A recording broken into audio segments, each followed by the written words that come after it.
Merci, Monsieur le Président, honorable assesseur.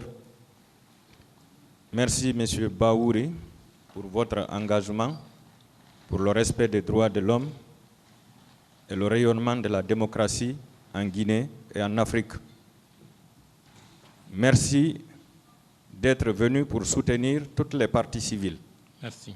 Car si vous ne le faisiez pas, j'allais vous condamner et je n'allais plus vous croire. Je n'allais plus militer derrière un leader politique guinéen.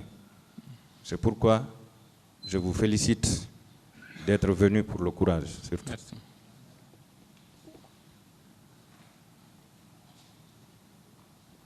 Monsieur Ba, est-ce que vous savez que la manifestation est un droit consacré tant par la Déclaration universelle des droits de l'homme, la Charte africaine des droits de l'homme et le Pacte international sur les droits civils et politiques? Affirmatif. Est-ce que vous savez que la manifestation est un droit de l'homme? Affirmatif. Est-ce que vous savez que la Guinée a ratifié la plupart des instruments juridiques internationaux? Affirmatif. Est-ce que vous savez que la conséquence de la ratification, c'est l'application immédiate de ces instruments en République de Guinée? Affirmatif.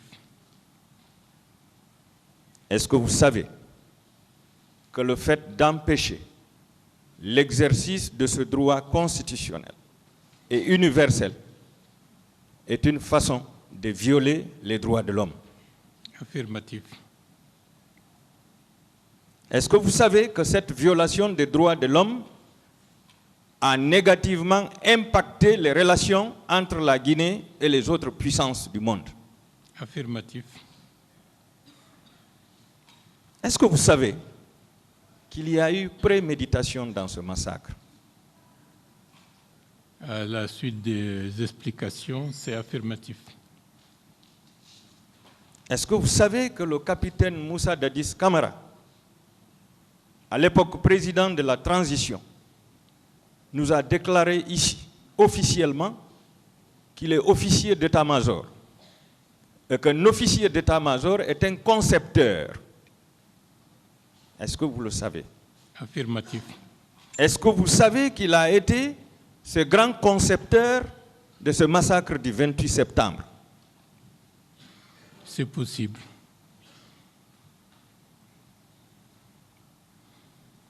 Est-ce que vous savez que par rapport à la préméditation, le capitaine Moussa Dadis Camara avait mis tous les moyens à sa disposition pour passer à l'acte? C'est possible. En mettant une milice en place qui a été logée à la présidence, donc à l'enceinte du camp Alpha Yaya Diallo. Est-ce que vous saviez qu'il y avait une milice qu'il a logée là-bas et qu'il entretenait? Affirmatif. Avec les moyens de l'État? Affirmatif. Est-ce que vous savez que cette milice a été dotée des armes le 28 septembre 2009 pour venir massacrer la population? C'est possible. Est-ce que vous savez que cette milice a été transportée dans des bus de transport public du camp Alpha Yaya Diallo en direction du stade du 28 septembre? C'est possible. Est-ce que vous savez, M. Baouri, que c'est la garde présidentielle qui a été armée et détachée spécialement pour venir massacrer la population au stade du 28 septembre? C'est possible. Est-ce que vous savez que la hiérarchie militaire est restée inerte durant tout le massacre et les jours qui ont suivi? Affirmatif.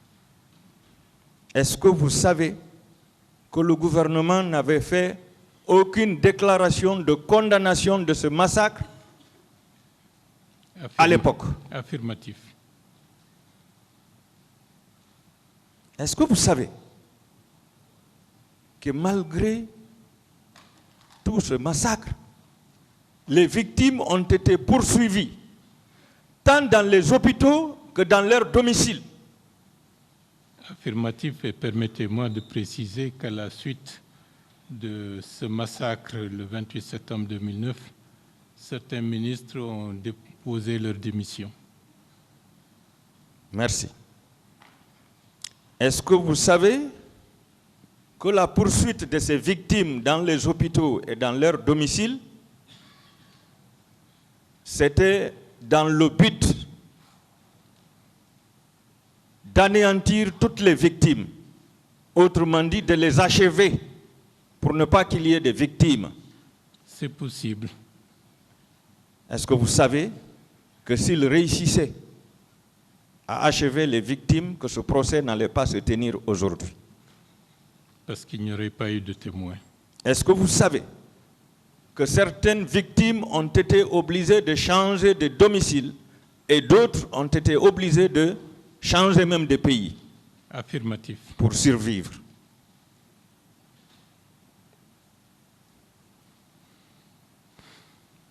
Est-ce que vous savez que vous faites partie des rescapés du massacre du 28 septembre? Affirmatif. Je vais vous donner les preuves de la préméditation et tous les actes qui ont suivi dans leur réalisation, à travers les déclarations de certaines parties civiles avec la permission du tribunal.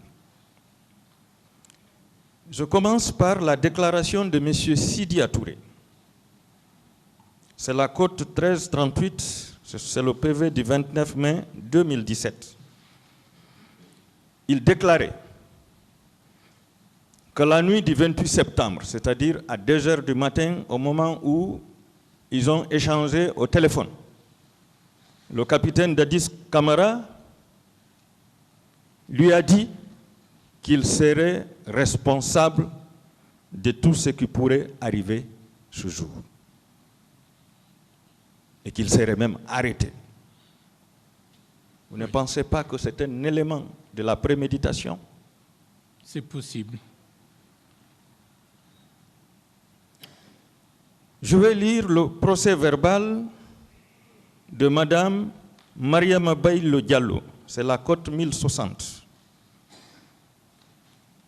Elle déclare: selon moi, c'est Dadis qui est responsable parce qu'un militaire m'a répondu pourquoi il me frappait.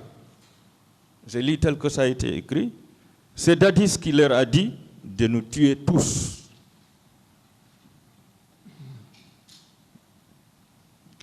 Je continue.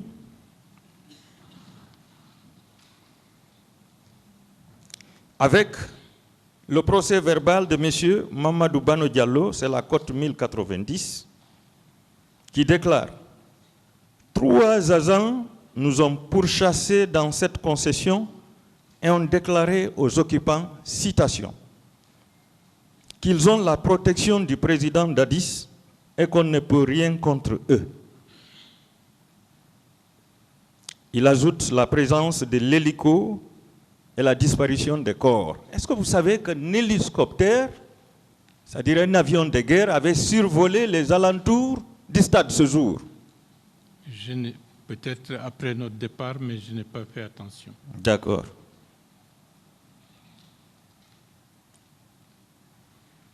Je continue. Il y a M. Ba Amadouri, qui n'est pas vous, qui est une autre victime,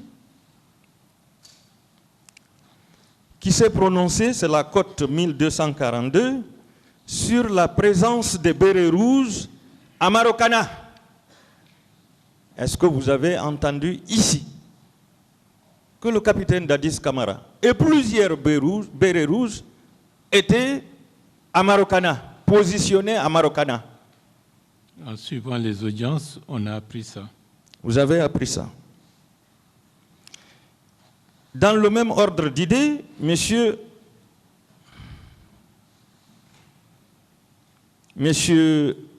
comment dirais-je, monsieur Hasmi Oubari, M. Hasmi Oubari, c'est la cote 1126. C'est le PV du 22 janvier 2014. Confirme la présence des bérets rouges à Marokana.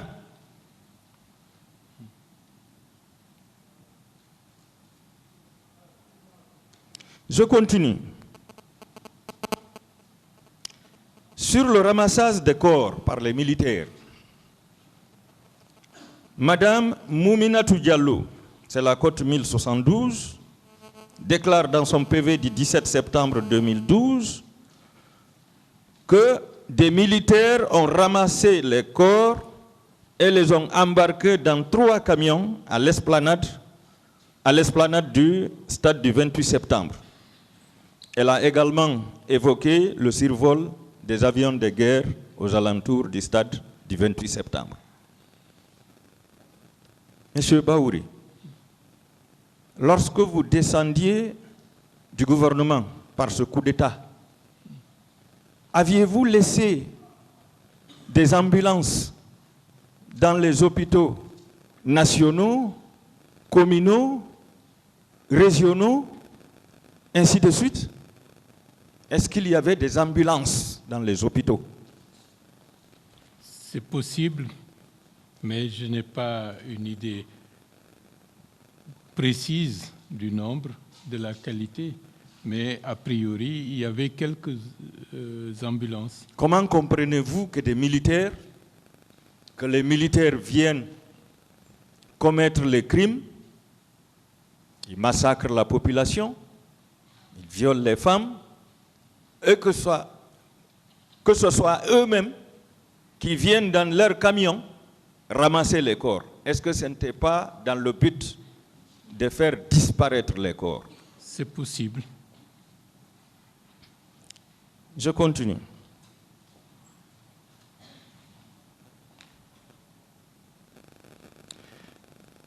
Dans le même cadre, il y a Mme Diara Ibaldé, c'est la cote 1041, qui déclare dans son PV du 4 septembre 2012, citation, « J'ai appris que 3 camions militaires contenant des cadavres nuitamment ont fait débarquer des corps dans le cimetière de Bessiaport. » Monsieur Ba, cela ne vous ébranle pas? C'est possible. C'est possible. Dans le même ordre d'idée, M. Mamadou Baylosso, la cote 1056, déclare dans son PV du 10 septembre 2012 la présence des bérets rouges à Marokana et les charniers à Yimbaya, derrière la base militaire, et à Kakoulima.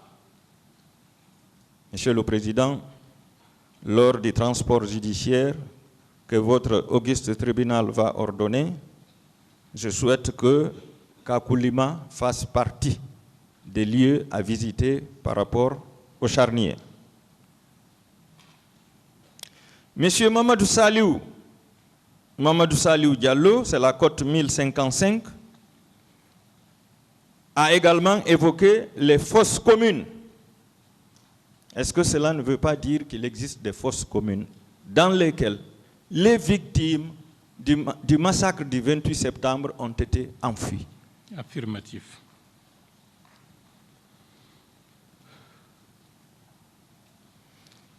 Monsieur Mamadou Bari, également c'est la cote 1185, confirme l'existence des fosses communes dans son PV du 13 février 2013. Est-ce que toutes ces victimes se sont concertées pour faire la même déclaration? Ce n'est pas possible. Est-ce que vous savez que toutes ces victimes n'ont pas été entendues le même jour? Oui. À travers les dates que j'ai citées ici. J'en viens au niveau de la campagne pour la candidature du capitaine Moussa Dadis Camara. C'est le lieutenant Tamba Kalas, le lieutenant-colonel Tamba Kalas Tolnou, qui a déclaré dans son procès verbal du 13 avril 2016, c'est la cote 1302, qu'on lui avait demandé de rejoindre sa préfecture pour réserver l'accueil du président Moussa Dadis Camara. Mais qu'à cette occasion, il a été surpris de recevoir une délégation composée du général Sekouba Konaté, du général Korka et de M. Papakoli Kourouma. Est-ce que le président Dadis n'était pas en train de préparer sa candidature? Affirmatif. Est-ce que sa présence à l'Abbé avec tous les membres du gouvernement n'était pas une façon de demander le soutien de la population de l'Abbé pour sa candidature à l'élection présidentielle? C'est possible. Est-ce que la tournée de ces membres du gouvernement, tant à Zérékoré, à Gekedou, qu'à Farana, ce n'était pas dans le but de demander le soutien de toute la population guinéenne pour sa candidature? C'est possible. Est-ce que la mobilisation que le CNDD avait faite au Palais du Peuple, invitant tous les élus locaux, ce n'était pas une façon de demander leur soutien pour sa candidature? C'est possible. Je passe. Venons au niveau du colonel Moussa Tcheboro Camara.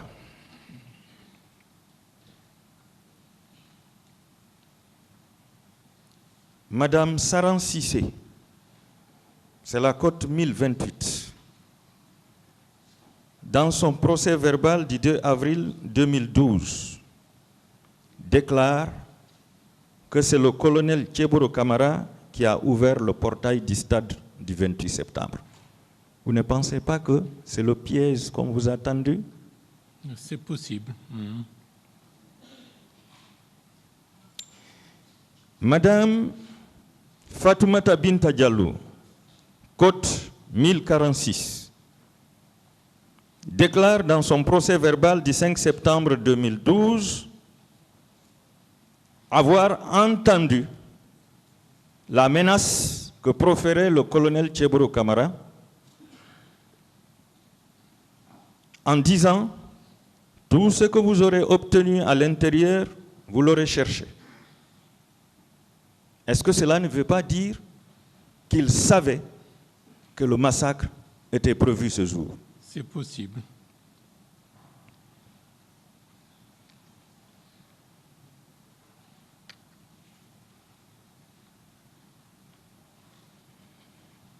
Je passe.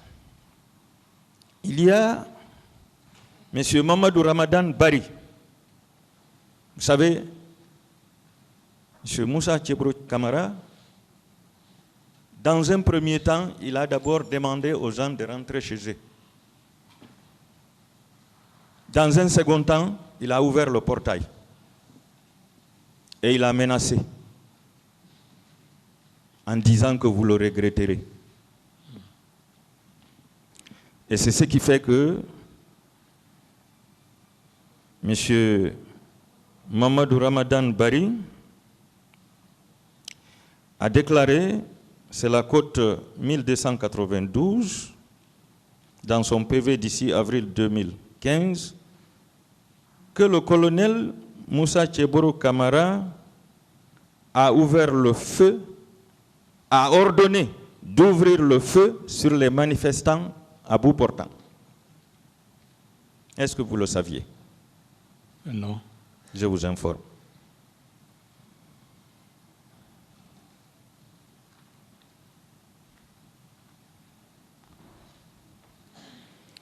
Madame Aïssata Sidibé, cote 1076, a déclaré dans son PV du 17 septembre 2012 que c'est le colonel Tcheboro Camara qui est responsable de ce massacre pour avoir donné l'ordre à ses éléments de tuer, de blesser, de violer et de voler. Est-ce que vous le saviez? Non.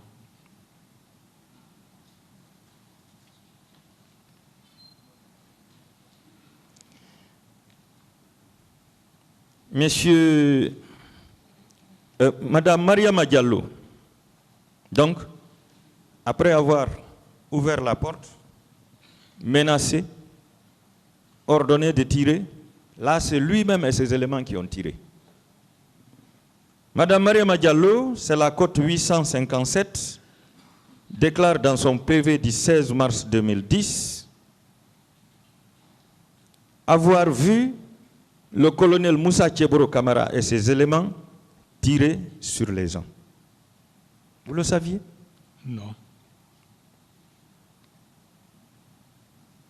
Madame Aïssa Tabari, à l'audience du 28 février 2023, a déclaré devant nous ici que le colonel Moussa Tcheboro Camara et ses éléments ont tiré du gaz lacrymogène et des balles réelles et qu'un homme est mort sur place, à la terrasse du stade.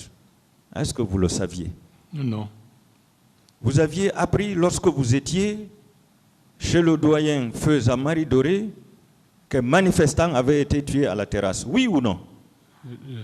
Oui, j'avais appris ça et c'est cela qui avait motivé la nécessité de sortir pour ne pas que la population se sente abandonnée avec ces événements qui prenaient une autre tournure. Selon cette dame et d'autres victimes, c'est le colonel Moussa Tcheboro Camara qui aurait tiré sur la personne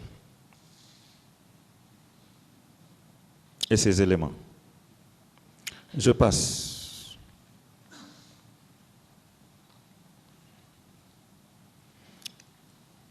Après avoir massacré les manifestants, il était question de ramasser les corps et de les convoyer d'abord dans les camps.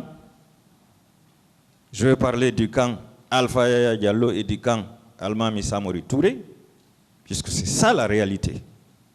Tous les deux camps ont reçu des camions contenant des corps. Monsieur Abdul Rahim Diallo, c'est la cote 11-12, a déclaré dans son PV du 6 novembre 2012 que le colonel Moussa Tcheboro Camara a participé au convoi des corps. Est-ce que vous le saviez? Non. Est-ce que nous ne devons pas lui demander des comptes sur la disparition des victimes? Affirmatif.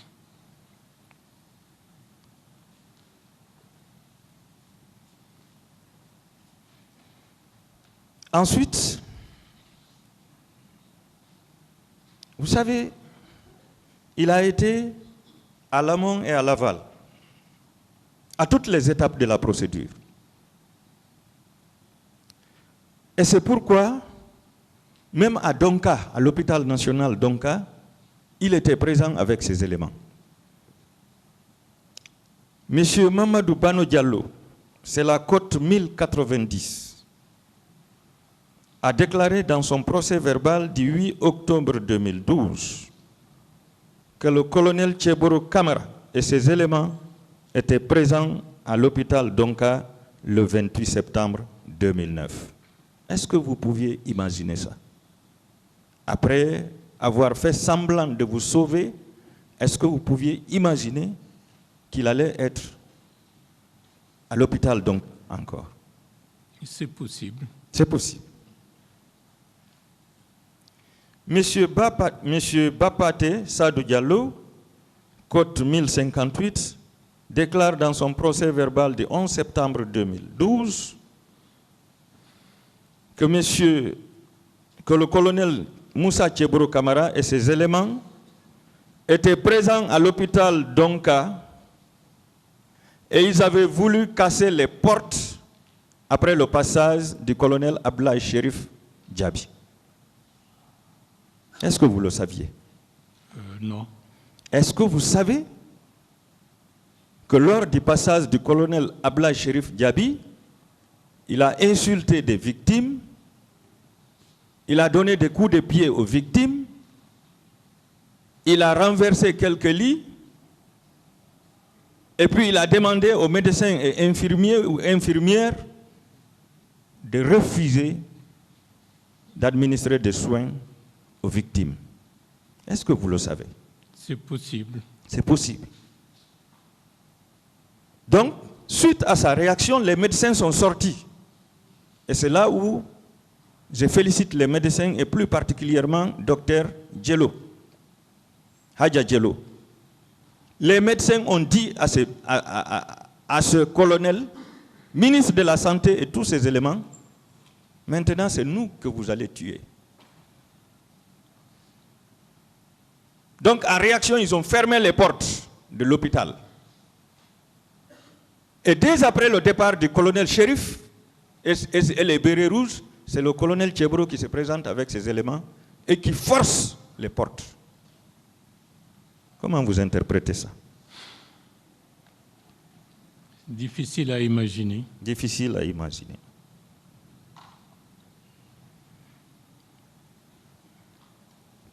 J'ai dit tout de suite que le gouvernement n'avait fait aucune déclaration. Est-ce que cette attitude passive de ces membres du gouvernement face à la répression des manifestants peut être considérée comme une complicité de leur part? Le rôle, c'est l'administration du pays et par conséquent, la gestion des hôpitaux, la gestion de la sécurité, etc. Tout cela fait partie de leurs prérogatives. Lorsque les membres du gouvernement ne font aucune déclaration suite au massacre qui a été fait, à l'exception des 3 ministres qui avaient démissionné, est-ce qu'on ne peut pas interpréter cela comme étant une complicité de leur part? Affirmatif. Affirmatif. Est-ce que selon vous, les membres du gouvernement du CNDD ne devraient pas venir tous à cette barre pour donner des explications sur ce qu'ils ont eu à faire ce jour et les jours qui ont suivi? Affirmatif. Affirmatif. Est-ce que vous savez que la commission d'enquête nationale dont se félicite le capitaine Moussa Dadis Camara d'avoir mis en place cette commission, est-ce que vous savez que le capitaine Moussa Dadis Camara n'avait pas daigné se présenter devant cette commission pour être entendu? Non. Est-ce qu'il ne devait pas être le premier à être entendu par cette commission en tant que père de la nation? Affirmatif.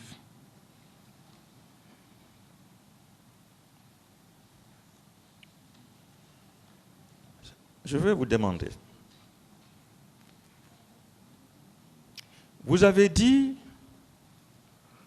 que les facteurs qui ont amené les forces vives à organiser ce meeting le 28 septembre était d'abord la mobilisation des élus locaux au Palais du Peuple, le passage du capitaine Moussa Dadis Camara à la place des Martyrs. À l'occasion de ce passage, il a déclaré qu'il pouvait se présenter à l'élection présidentielle. L'arrivée du président Ouad à l'esplanade du Palais du Peuple, qui a promis de montrer les images de cette mobilisation à ses pairs de l'Union africaine et de la CEDEAO,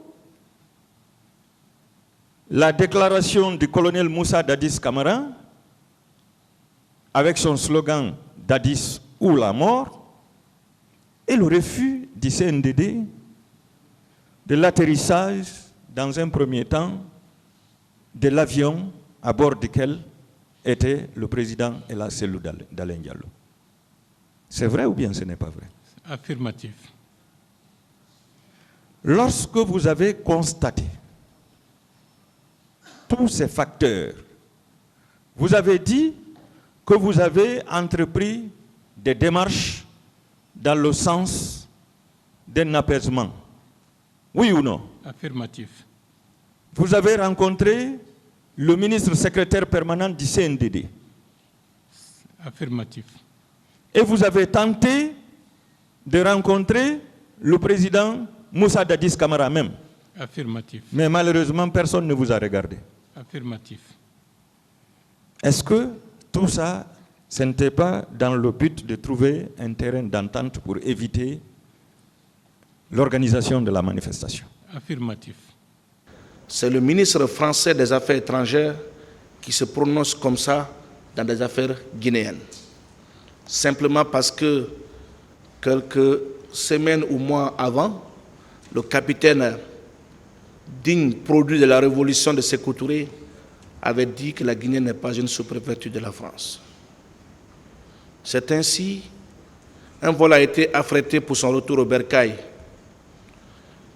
M. Moussa Dadis Camara, pensant revenir dans son pays, a vu son avion dérouté vers Ouagadougou, République du Burkina Faso, où il restera contraint à un exil forcé pendant plus de 12 ans.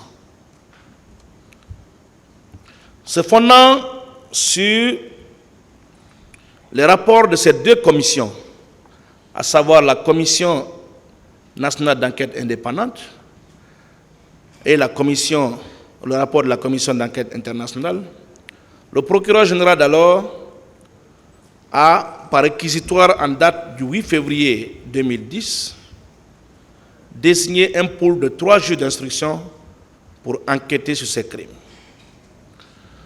Par réquisitoire supplétif du 25 juin 2015, le procureur de la République près le tribunal de première instance de Dixine a sollicité qu'il soit informé des chefs de responsabilité de commandement, des supérieurs hiérarchiques, et des chefs militaires conformément à l'article 28 du statut de Rome. Après avoir été entendu en qualité de témoin par le pool des juges chargés de l'instruction, le capitaine a été inculpé le 8 juillet 2015 à Ouagadougou des chefs de complicité de meurtre, d'assassinat, complicité d'enlèvement, de séquestration et de torture, complicité de coups, blessures et violences volontaires, complicité de pillage de marchandises, de biens mobiliers et d'incendie volontaire de magasins, conteneurs et leur contenu, complicité de vol à main armée, complicité d'entrave aux mesures d'assistance et l'omission de porter secours, complicité de détention illicite de matériel de guerre de première catégorie, responsabilité de commandement des supérieurs hiérarchiques et chefs militaires. Depuis son exil forcé, le capitaine Moussa Dadis Camara n'a cessé de clamer son innocence et demander à regagner sa patrie pour se mettre à la disposition de la justice de son pays. Le 26 août 2015, autant pour moi, le capitaine Moussa Dadis Camara a tenté en vain de regagner Conakry, puisque son avion n'a pu atterrir à Conakry. L'avion a atterri en Côte d'Ivoire. L'avion n'a pas pu atterrir autant pour moi en Côte d'Ivoire. L'avion a été dérouté vers Boulgana à Accra. Et ce jour, il était d'ailleurs en compagnie de maître Jean-Baptiste Saba. Dieu seul sait la catastrophe qu'ils ont frôlée quand l'avion a été contraint, n'est-ce pas, de retourner à Ouagadougou après un atterrissage forcé à Accra. Monsieur le Président, par réquisition définitive en date du 11 décembre 2017, le ministère public a sollicité, je me permets d'appeler, par réquisitoire en date du 11 décembre 2017, le ministère public, le même ministère public, a sollicité la requalification des faits de responsabilité de commandement des supérieurs hiérarchiques et des chefs militaires en complicité de droit commun. C'est bien de rappeler. Des crimes reprochés au capitaine Moussa Dadis Camara. Le pôle de l'instruction a fait droit à cette demande. Les 3 juges ont fait ce que le ministère public a demandé. Par ordonnance de requalification, de non-lieu et de renvoi devant le tribunal criminel numéro 007 du 29 décembre 2017, ces 3 magistrats ont requalifié la responsabilité de commandement en complicité des crimes poursuivis.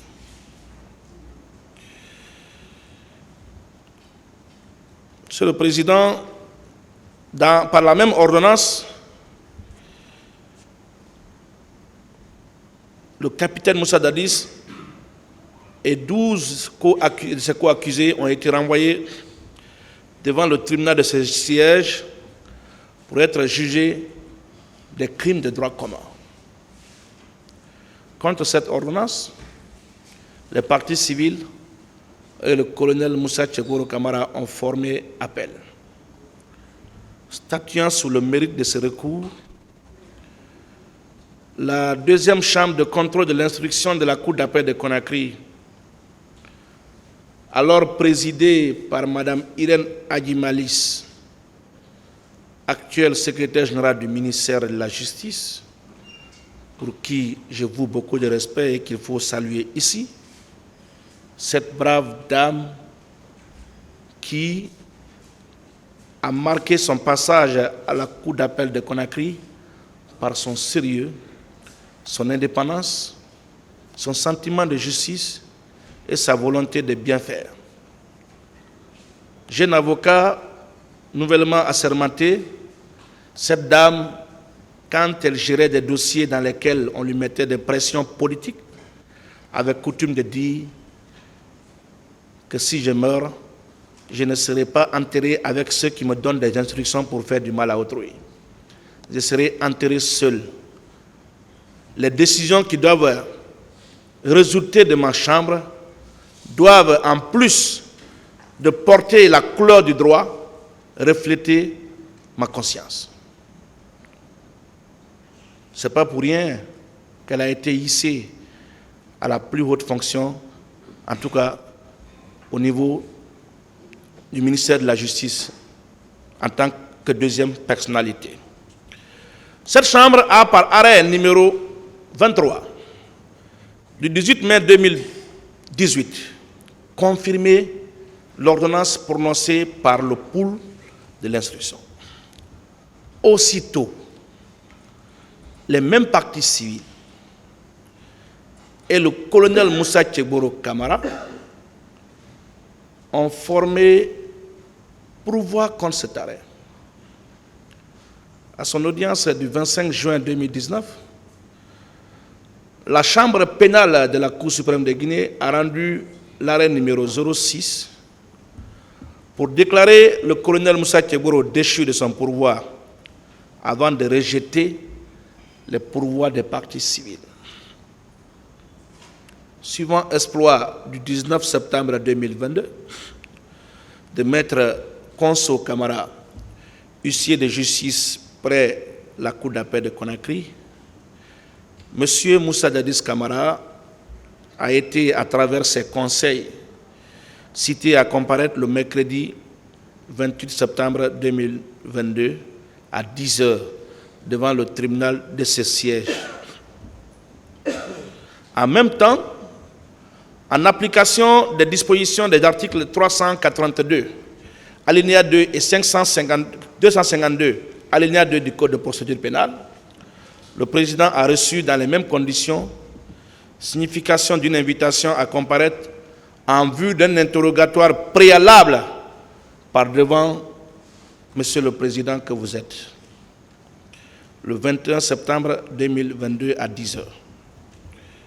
En raison de la non-présence du capitaine Moussa Dadis Camara au pays, et malgré le non-respect des délais de citation en raison de sa situation géographique à l'époque, ses conseils ont sollicité et obtenu le renvoi de son interrogatoire préalable.